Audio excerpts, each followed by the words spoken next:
Bismillahirrahmanirrahim. Alhamdulillahi alamin. Wa bihi nasta'inu ala umuri dunya waddin. Wassallallahu ala nabiyyina Muhammad wa ala alihi wa sahbihi wa man tabi'ahum bi ihsanin ila yaumiddin. Ayyuhat talabah rahimani wa rahimakumullah. نواصل درسنا في قراءة كتاب ثلاثة الأصول لفضيلة الشيخ محمد بن عبد الوهاب رحمه الله تعالى.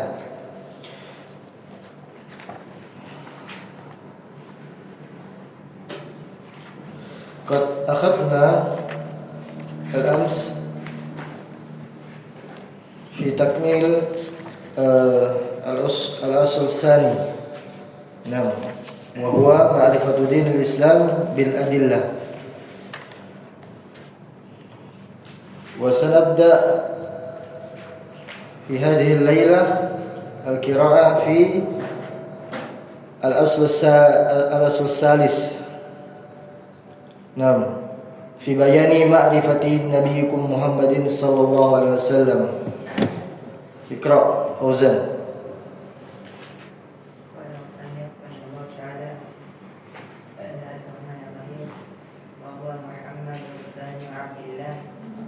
الأصل الثالث معرفة نبيكم محمد صلى الله عليه وسلم، وهو محمد بن عبد الله بن عبد المطلب بن هاشم، وهاشم من قريش، وقريش من العرب، والعرب من ذرية إسماعيل ابن إبراهيم الخليل عليه وعلى نبينا أفضل الصلاة وسلم. وله من الأمور 63 سنة، منها 40 قبل النبوة، 23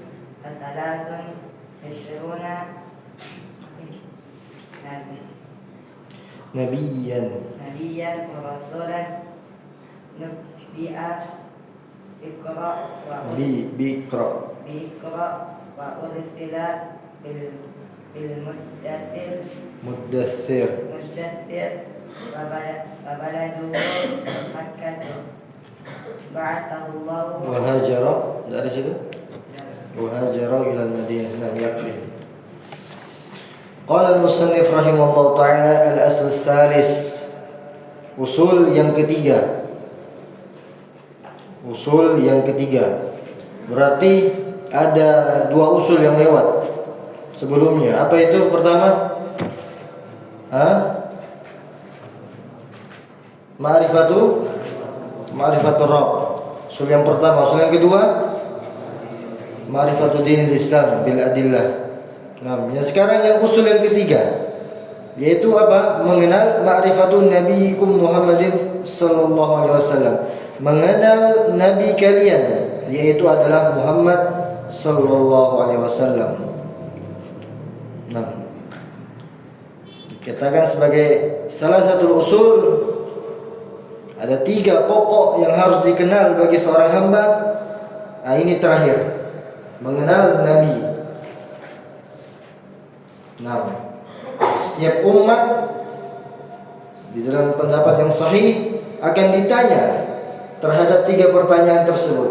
Pertama, man rabbuk, wa ma dinuk, wa man nabiyuk. Siapa nabimu? Nah, setiap umat ditanya, walaupun di dalamnya ada perselisihan pendapat para ulama.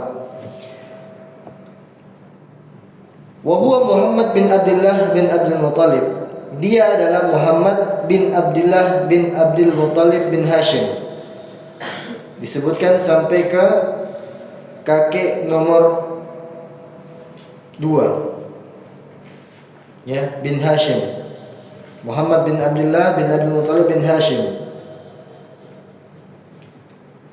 Ada yang hafal nasabnya Nabi SAW sampai kepada Adnan. Nasab Nabi SAW itu kan kalau kita urutkan sampai Nabi Adam, ya seharusnya sampai seperti itu. Cuman kenapa banyak para ulama menjelaskan sampai Adnan? Karena itu nasab yang sahih. Karena itu nasab yang jalurnya mutawatir. Begitulah dia. Adnan sampai Nabi Ismail sampai Nabi Ibrahim, kemudian di atasnya lagi itu perselisihan para ulama. Namun yang sahihnya yang sudah sepakat para ulama sirah, nasab Nabi SAW bertemu sampai Adnan. Coba antum tulis saja. Penting. Nama beliau Muhammad bin Abdullah bin Abdul Muttalib. Abdul Muttalib bin Hashim bin Abdi Manaf. Tidak ada di buku, tidak ada di matan, tulis bin Abdi Manaf bin Qusay, Qaf Sa Ya, Qusay bin Kilab, Kilab pakai kaf, bin Murrah, Murrah mim ra tak marbuto, Murrah bin Ka'ab, kaf ain ba, Ka'ab. Ada situ dia. Bukumu ada? Ada? Tidak ada apa? Tidak tulis? Tidak tulis? Ngandalkan teman. Nanti temannya pun tidak tulis lagi. Ngandalkan dia. Sama-sama tidak tulis. Sampai mana tadi? Bin Lu'ay, lam hamzah ya, Lu'ay. Hamzah berteger kepada waw. Ya, Lu'ay. Tergambar ya? Lam waw, yaitu kasih hamzah di atas waw. Bertengger gitu namanya. Lu'ay bin Ghalib, Ghalib, Ghalib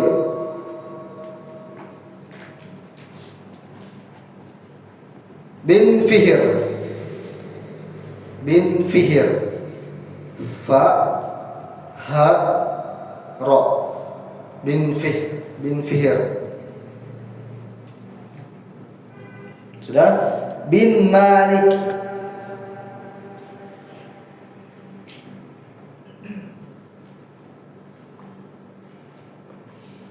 bin An-Nadr, An-Nadir, An-Nadir, nun dad ra, An-Nadir.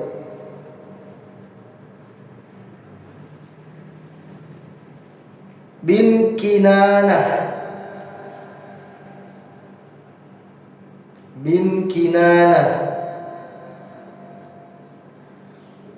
kaf nun alif nun tak marbuto, Kinanah. Kemudian bin Khuzaimah, terkenal namanya Khuzaimah, Khuzaimah. Bin Mudrikah, Mudrikah, Mudrikah tak marbuto terakhirnya. Bin Ilyas,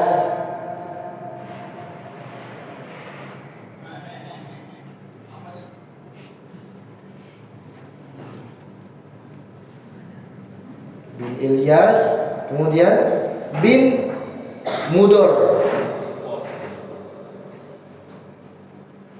Mudor. Mim dot ra. Dot ra. Masih ada 3 nama. Bin Nizar.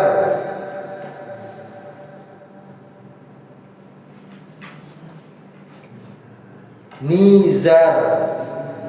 Tidak ada ya-nya. Nizar. Nunnya pendek. Nizar.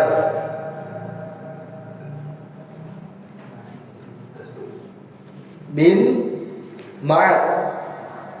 Ma'ad bin Adnan. Selesai. Ma'ad. Mim Ain Dal. Terakhir Adnan. Latihan nulis Adnan. Ada 22 nama yang telah saya sebutkan. Adam, baca.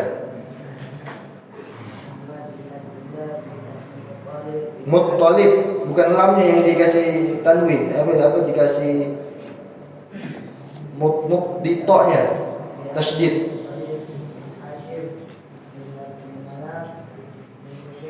Bin Qusay, kikaf.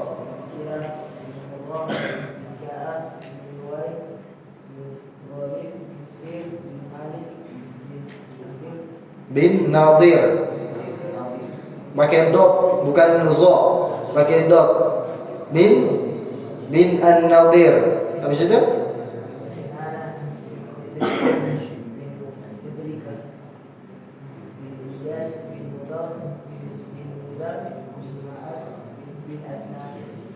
bin Adnan. Saleh. Muhammad bin Abdullah bin Abdul Muttalib bin Hashim bin Abdi Manaf bin Qusay bin Hilal bin Marwah Bin Marroh itu satu putaran sekali.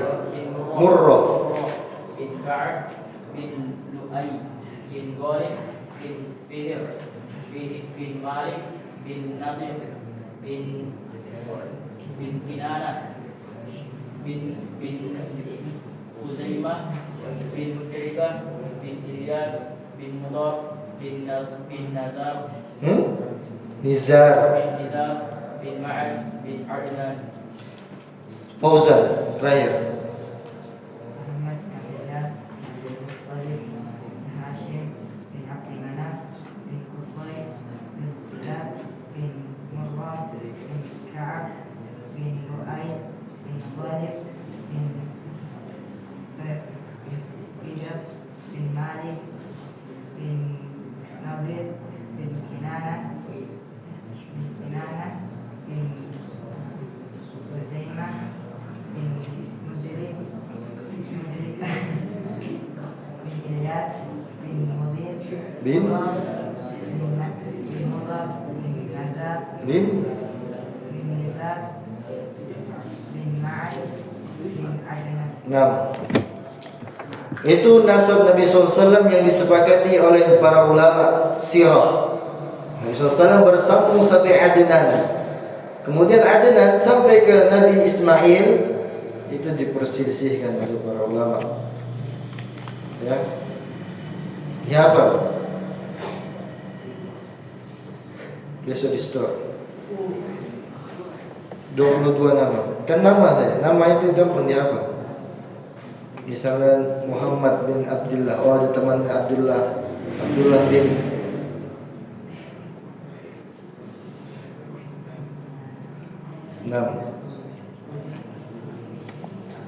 Wa Hashim min Quraisy. Kan tadi Hashim dari Hashim. Ada namanya Bani Hashim. Hashim dari Quraisy. Nama Bani Quraisy. Kabilah Quraisy. Quraisy ini dijelaskan oleh para ulama siapa namanya. Namanya adalah Fihr tadi. Ada ketemu Fihr. Nah, itulah Quraisy. Dari situ terbentuk suku Quraisy. Fihr. Setelah Ghalib, sebelum Malik, itu Fihr. Nah, itulah Quraisy namanya. Wa Quraisyun minal Arab. Quraisy, suku Quraisy dari Arab. Wal Arab, dan suku Arab ini min dzurriyyati Ismail ibn Ibrahim, Dan suku Arab ini dari keturunannya Nabi Ismail bin Ibrahim Al-Khalil. Al-Khalil adalah laqab dari Nabi Ibrahim alaihissalam. Ada berapa Khalil di dunia ini? Satu, Nabi Ibrahim. Yang kedua, Nabi Muhammad SAW. Dua Khalil. Khalil itu lebih tinggi lagi daripada Habib. Habib yang dicintai. Kalau Khalil lebih dicintai lagi. Kalau Habib kekasih, kalau Khalil lebih dikasihi lagi.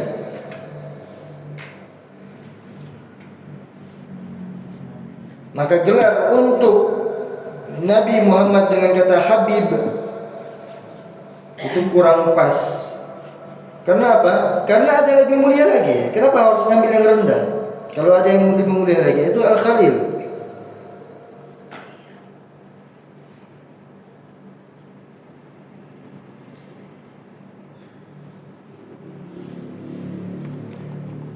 Al-Khalil, martabahnya lebih tinggi daripada Habib ya.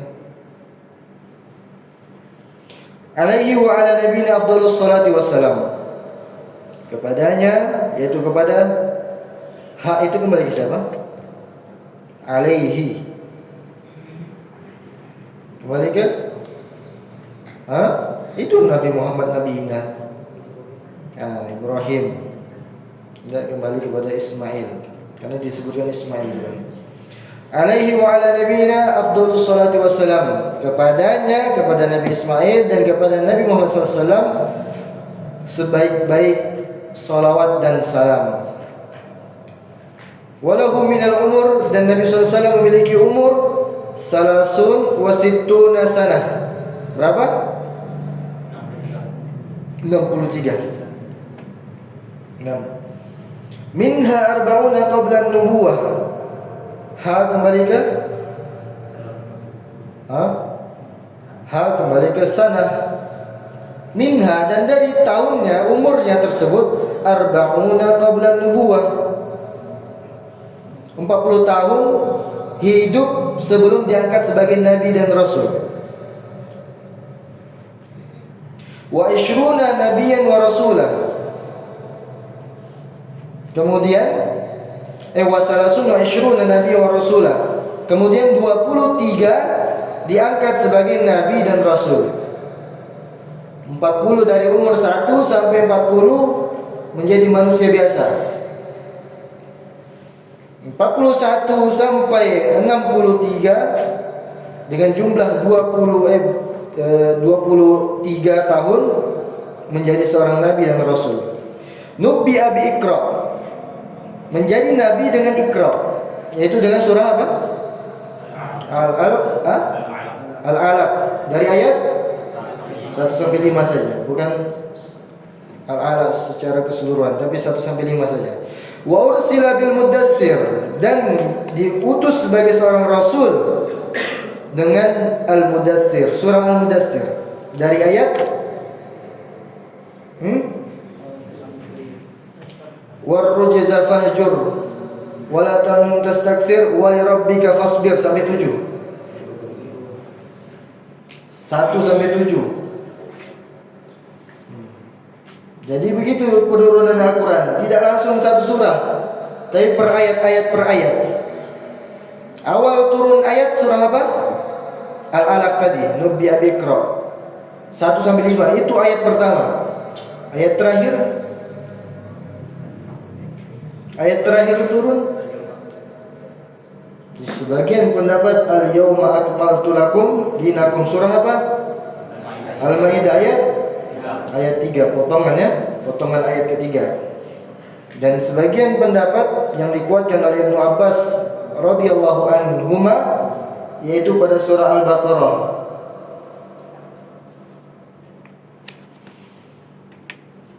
Gini bunyinya, fattaku yawman turja'una fihi ila Allah. Coba lanjutkan. Wa hum la. Coba itu lengkapin aja, satu lengkap, ayat-ayat lengkapnya. Wattaqu atau fattaqu? Wattaqu ya. Wattaqu yawman turja'una fihi ila Allah. Tsumma tuwaffa kullu nafsin ma kasabat wa hum la yudlamun. Itu pendapatnya Ibnu Abbas radhiyallahu anhuma.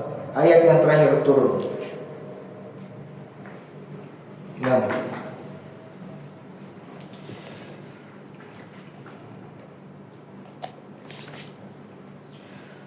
Wa baladuhu Mekkah, dan negerinya Mekkah, tempat dilahirkannya Mekkah. Wa hajara ilal Madinah, dan berhijrah, diperintahkan untuk hijrah kepada negeri Madinah. 6. Ini merupakan usul yang terakhir, yaitu aslus salis dari usul salasah, 3 landasan pokok yang harus seorang muslim mengenal, mengetahui, mengamalkan dari konsekuensinya, keharusannya. Ya, kemudian mendakwahkan. Ya, kan ada 4 usul yang telah dijelaskan oleh Syekh di awal-awal bab. Apa? Yang pertama al-ilmu, kemudian al-amal, kemudian ad-da'wah, kemudian as-sabar. Ilmu, amal, dakwah, sabar masukkan kepada semua usul ini. Pertama berilmu dulu, ma'rifatullah. Kemudian beramal. Apa konsekuensi kita sebagai hamba yang mengenal Allah? Begitu pula dengan Islam. Berilmu dulu. Konsekuensinya apa? Kemudian mendakwahkan, kemudian bersabar di atas dakwah ataupun istiqamah di dalamnya.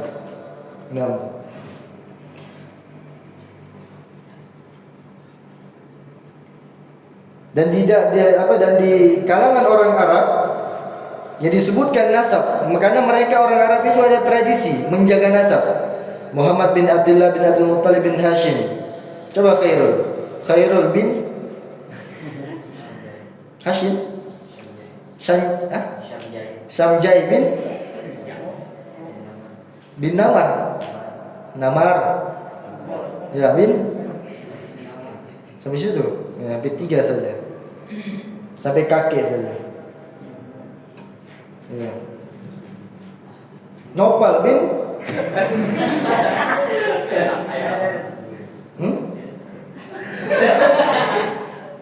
Tidak ada bin Abdullah bin.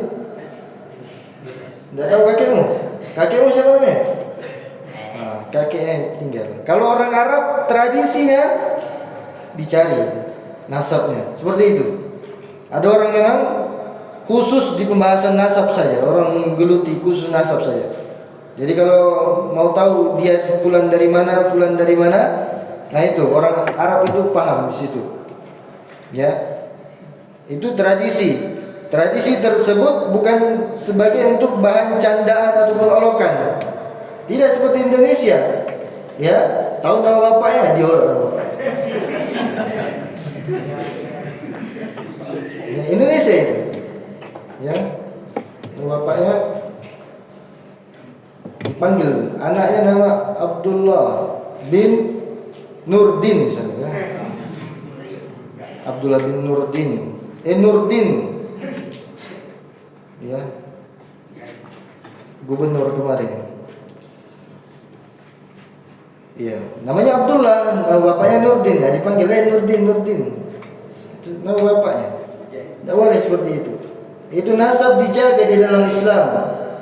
Nasab dijaga di dalam Islam. Harus seseorang itu menghormati dari nasab seseorang. Ya. Dan nasab tidak perlu untuk dibanggakan. Apa yang dibanggakan? Apa kata Nabi SAW? Wa man batta'a bihi 'amaluhu lam yusri bihi nasabuhu. Siapa yang amalannya lambat, batta'a itu siput itu batta namanya, siput.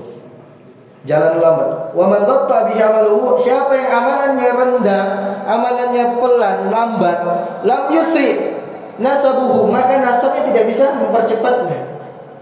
Sekarang ini orang berbangga dengan nasabnya, apalagi kalau keturunannya Nabi SAW. Ya, dilihat mukanya muka Madura.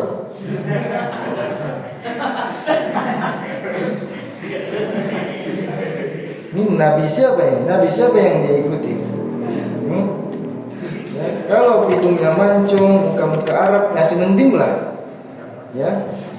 Apalagi kalau ada keturunan langsung disandarkan kepada Smith. Habib bin Smith.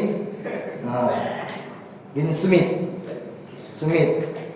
Macam namanya orang barat, George bin Smith. Ya. Lucu, keturunan Nabi tapi ada nama Smith. Kalau nama Abdullah, Muhammad masih mending. Ya, maka itu diragukan dari keseriusannya. Ya. Nah, seperti itu. Makanya pada saat Fathu Mekah, Nabi SAW itu kemenangan kaum muslimin. Kemenangan terbesar kaum muslimin. Kaum muslimin semuanya, para sahabat, merayakan kemenangan tersebut. Fathu Mekah kembali ke tangan kaum muslimin. Sangat besar sekali. Nabi SAW berdiri di atas mimbar, lalu berkhutbah. Apa khutbahnya? Ya ayuhan nas, inna Allah qad adhaba ankum ubiyatal jahiliyah wa ta'adhamuha bi abaiha. Sampai situ dulu, panjang lagi. Wahai sekalian manusia ini lagi bergembira ini, lagi semangat-semangatnya. Kemenangan berada di tangan kaum muslimin. Bersama dengan itu Nabi SAW mengatakan, wahai sekalian manusia, sesungguhnya Allah SWT telah qad adhaba ankum ubiyatal jahiliyah, telah menghilangkan dari diri-diri kalian sifat-sifat jahiliyah. Apa sifat-sifat jahiliyah? Wa ta'adhamuha bi abaiha. Yang dari mana sifat jahiliyah tersebut? Mengagung-agungkan keturunan, ya, mengagung-agungkan nenek moyang. Ya, di dalam Islam tidak ada pengagungan tersebut. Itu nasab dijaga saja. Jangan sampai ada fanatik terhadap nenek moyang, fanatik terhadap suku, fanatik terhadap negara, bangsa dan negara, seperti itu. Di dalam Al-Quran tidak disebutkan nenek moyang itu kecuali setelahnya apa? La yaqiluna syai'a wala yahtadun. Nenek moyangmu itu seperti apa? Quran surah Al-Baqarah ayat 170 itu. Ketika kita menyuruh mereka untuk mengikuti petunjuk Al-Quran, petunjuk wahyu, mereka mengatakan, kami tidak ingin mencari dari petunjuk tersebut. Kami ada nenek moyang kami. Kata Allah Subhanahu wa taala, sesungguhnya nenek moyang kalian itu la yaqiluna syai'a, tidak berakal, tidak ada akalnya itu terhadap sesuatu apapun, wala yahtadun, dan mereka tidak beri hidayah. Itu saja penyebutannya. Mau di ayat manapun begitulah dia. Ya. 6.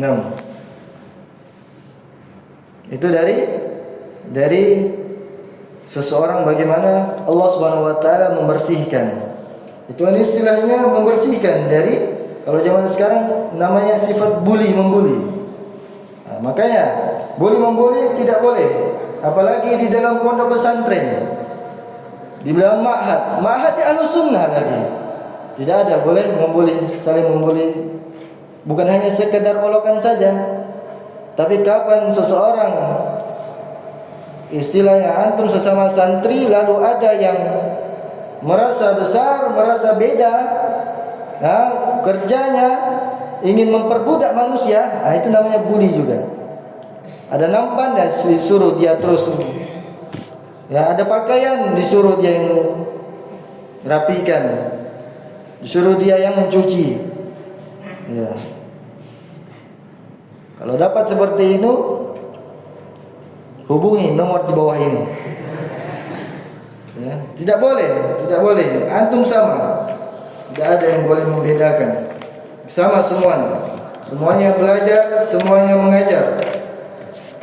Ya, kalau Allah Subhanahu wa taala memberikan antum kepintaran, ya, itu anugerah dari Allah, syukuri hal tersebut. Bukan berarti antum diberikan kepintaran antum meremehkan orang. Karena antum sama-sama belajar, sama-sama mencari ilmu. Tinggal bedanya saja. Seseorang mendapatkan banyak, ya. Al-ulama warasatul anbiya. Lanjutkan hadisnya. Al-anbiya lam yuwarisu dinaran wal dirhaman, walakin yuwarisu al-ilma. Apalagi setelahnya? Faman akhadahu faqad akhadha bihaddin wafirin. Barang siapa yang mengambil dari ilmu tersebut, maka sungguh dia telah mengambil sesuatu yang paling besarnya. Diambil, ilmu itu diambil, dicari, diusahakan. Nah, usaha-usaha kan masing-masing beda. Ada yang cepat hafalannya, ada yang lambat. Ada yang cepat memahami, ada yang lambat. Seperti itu. Kalau cepat maka perlu untuk disyukuri. Ya, syukur, ada berapa rukun syukur? Dikatakan sebagai seorang bersyukur, ada berapa rukunnya? 1, lisan. Syukur dengan lisan.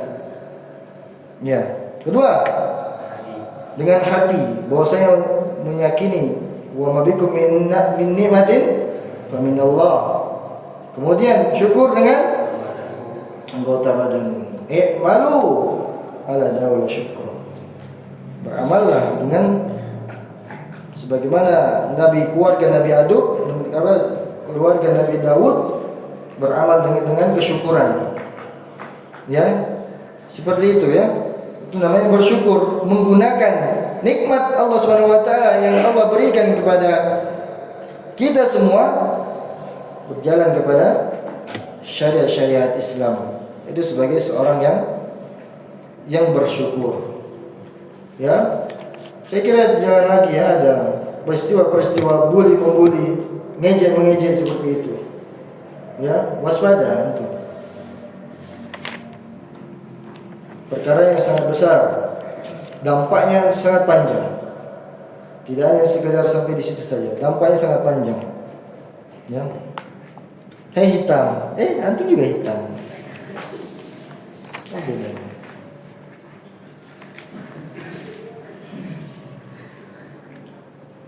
Mana tadi? 6. Wa alaihi wa ala nabiyina afdhalus salatu wassalam wa lahu minal umur salasun wa sittuna. Sudah. 6. Lanjut pada makrifah kepada Nabi itu terkandung 5 perkara. Ini penting untuk diketahui. Yang pertama,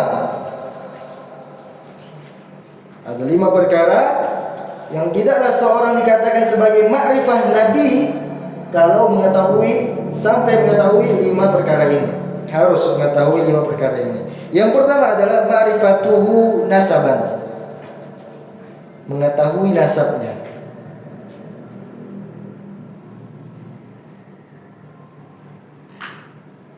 Mengetahui nasabnya. Nasab sudah saya sebutkan tadi ya. Dari sampai 22 orang tadi. Itu nasab Nabi SAW. Paling minimalnya Muhammad bin Abdullah. Paling minimal Muhammad bin Abdullah. 6.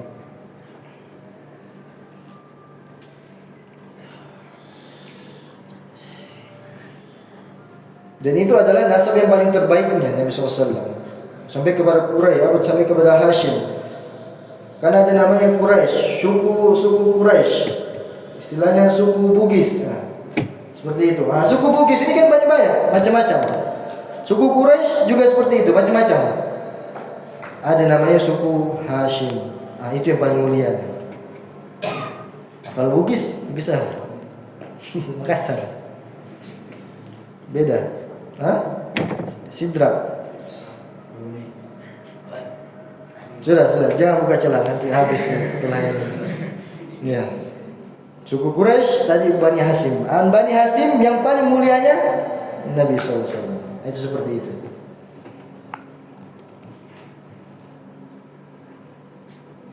Yang kedua adalah ma'rifatu sinnihi wa makani wiladatihi wa muhajarihi. Nah, 3 tadi. Yang kedua, mengenal umurnya. Kemudian mengenal tempat dilahirkannya.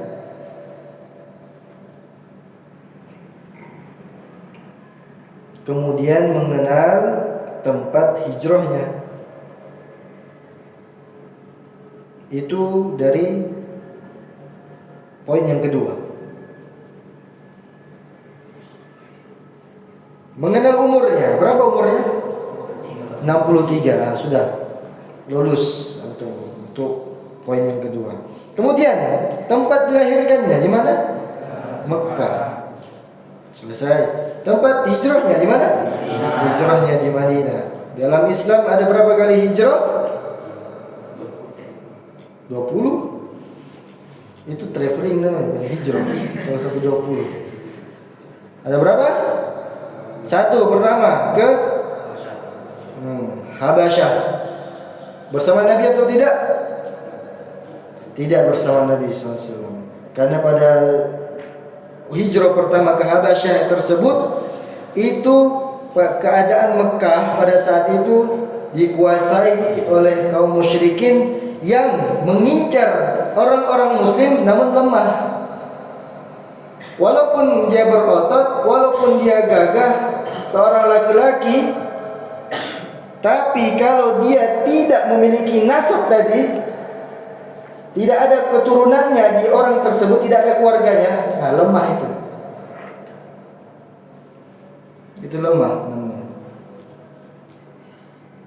Lihat Bilal diseret di atas padang pasir, ditimpakan batu yang besar, tidak mati. Berarti kuat kan? Bersamaan dengan tersebut disiksa. Karena apa? Karena tidak ada yang menjaminnya. Orang Arab seperti itu. Ada penjaminnya. Makanya yang orang tidak ada penjaminnya di negeri Arab, ya di negeri Mekah ini, diperintahkan untuk berhijrah ke Habasyah. Bertemu dengan raja, siapa namanya? Raja Najasyi. Nah, apa agamanya? Nasara. Ya, agama yang Nasara, cuman dia ini mencintai orang-orang yang lemah.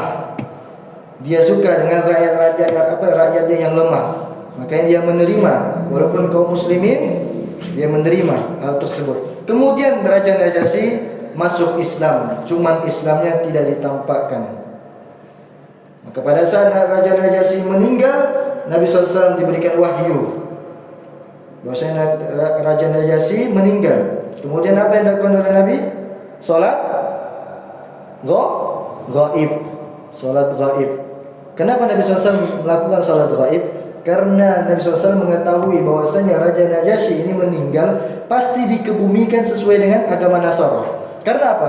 Raja Najasyi berislam cuman menutupi keislamannya. Rakyat-rakyatnya, penjabat-penjabatnya tidak tahu kalau dia Islam. Nah, makanya timbullah nanti khilaf, apakah di kalangan para ulama sekarang, apakah masih disyariatkan tentang salat ghaib atau tidak? Ya, apakah masih disyariatkan salat ghaib atau tidak? Nah.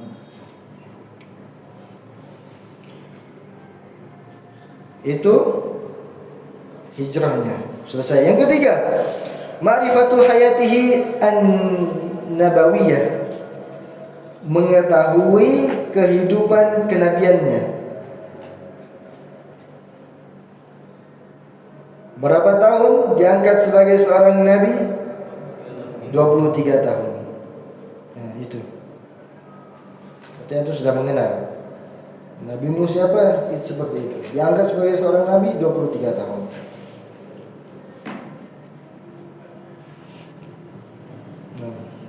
Diangkat sebagai seorang nabi dan rasul di umur 40 tahun. Ya, 40 tahun diturunkan Al-Qur'an. 40 tahun mengucapkan sesuatu, keluar sebuah hadis. Dikenal dengan hadis Nabi SAW. Menjadi pedoman syariat. Menjadi pedoman syariat. Kemudian diikuti oleh umatnya.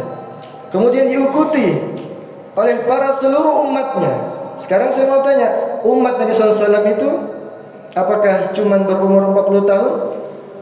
Tidak. Umur umat Nabi SAW banyak. Ada yang dari kecil, muda, remaja, sampai orang tua. Beruntunglah ketika muda mengenal sunnah Nabi SAW. Beruntunglah ketika muda mengenal tuntunan Nabi SAW. Akal orang-orang yang mengenal sunnah Nabi SAW ketika muda, berarti dia mengambil akalnya Nabi SAW pada saat berumur 40 tahun.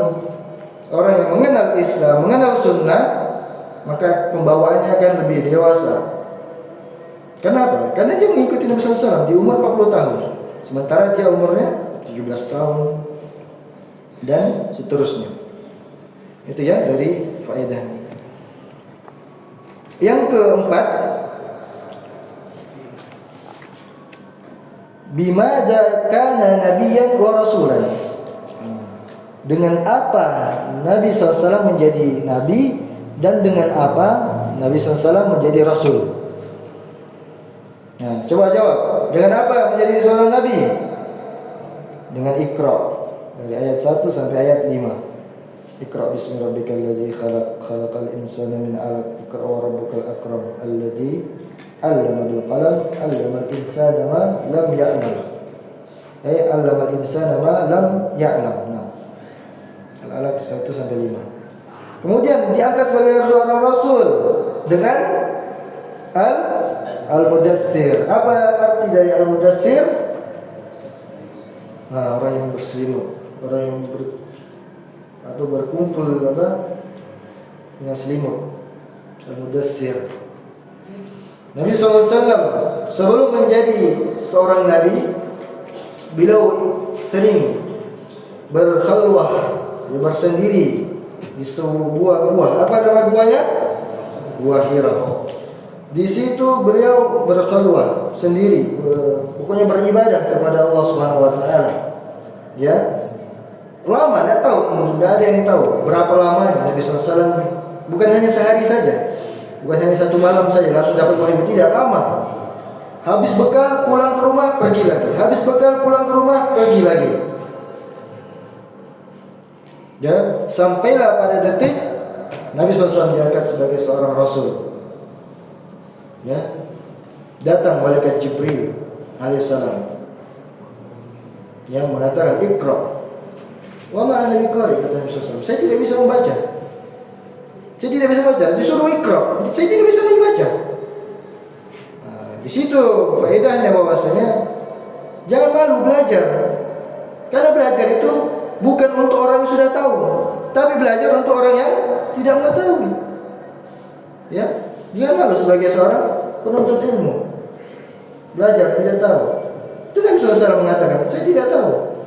Saya bukan sebagai seorang yang bisa membaca.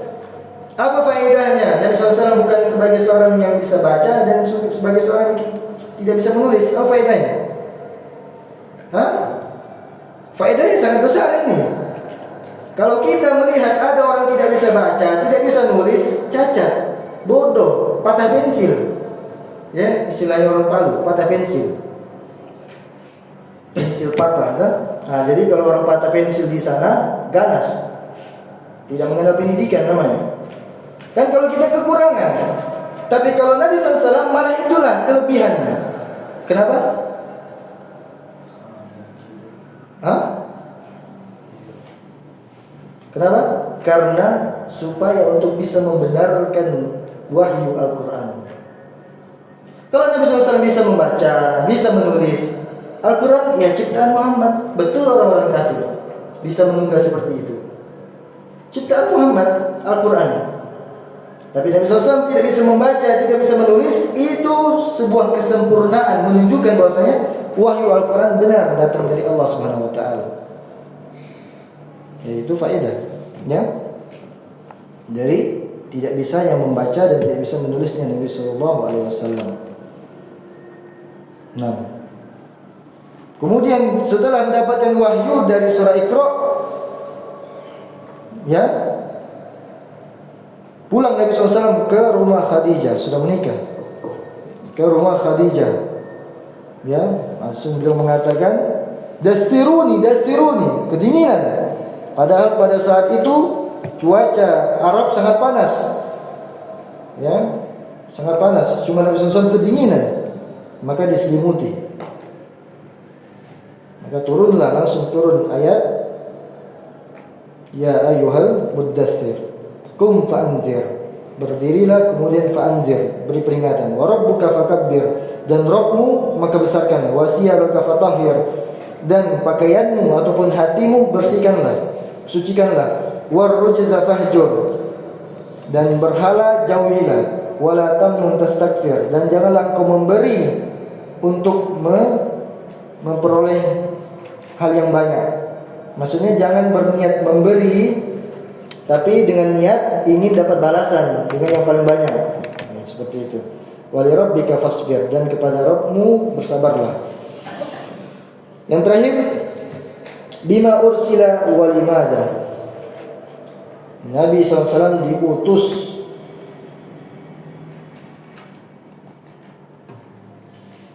karena apa?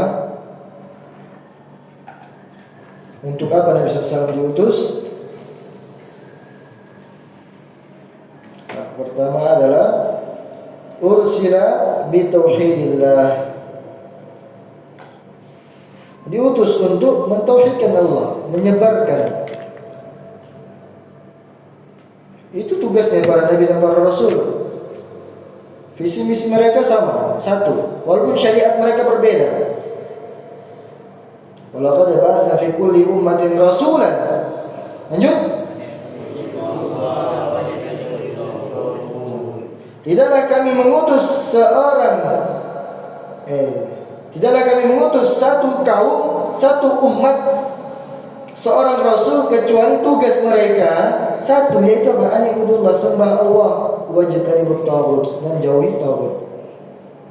Itu tugas para nabi dan para rasul. Kemudian menjelaskan syariat-syariat Islam.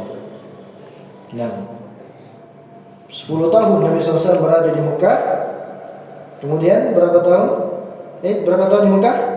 13 tahun. Kemudian di Madinah 10 tahun.